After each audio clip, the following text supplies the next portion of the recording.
අයිබෝවන් යාළුවනේ මං අද ඔයාලට අරගෙන ආවේ Charlie and the Chocolate Factory පොතේ 23 වෙනි කොටස.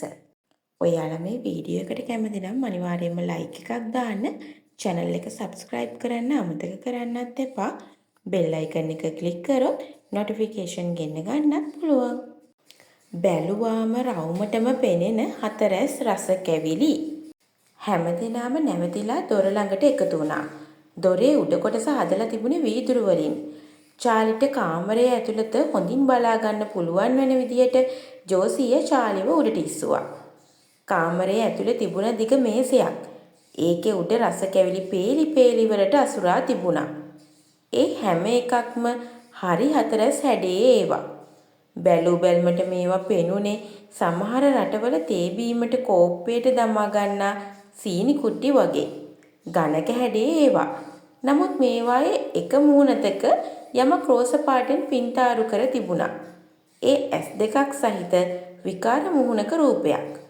මේසේ කෙළවරේ උම්පලුම්පාව ගොඩක් වාඩි වී යම් වැඩක යෙදී සිටියා.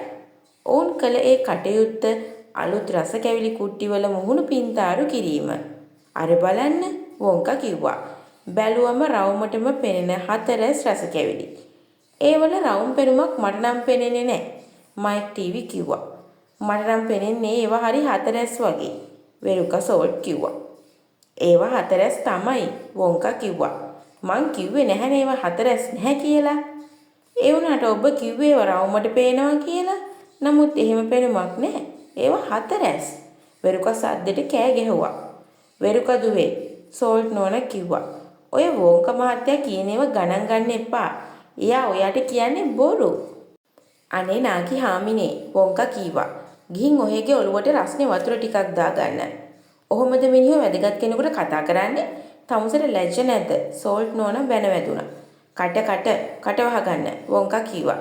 දැන් බලමු කාමරය ඇතුළ. ඔව් යතුරක් සාක්කුවෙන් අරගෙන භාගයක් වීදුරු තිබුණ කාමරයේ දොර ඇරියා.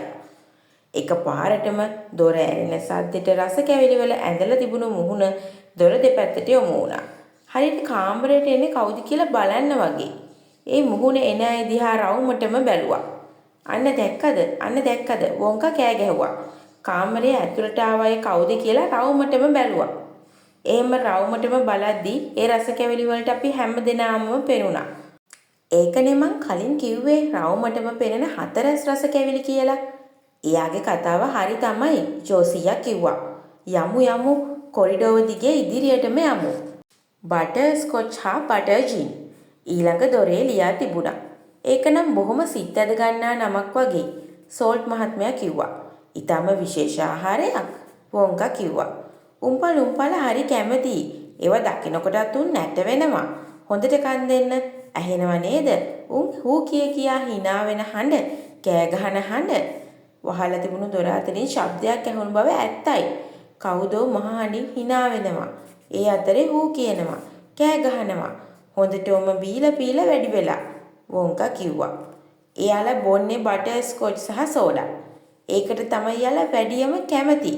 බටර් ජින් සහ ටොනික් බොන්නත් කැමති. කරුණාකර මගේ පිටිපස්සෙන් එන්න.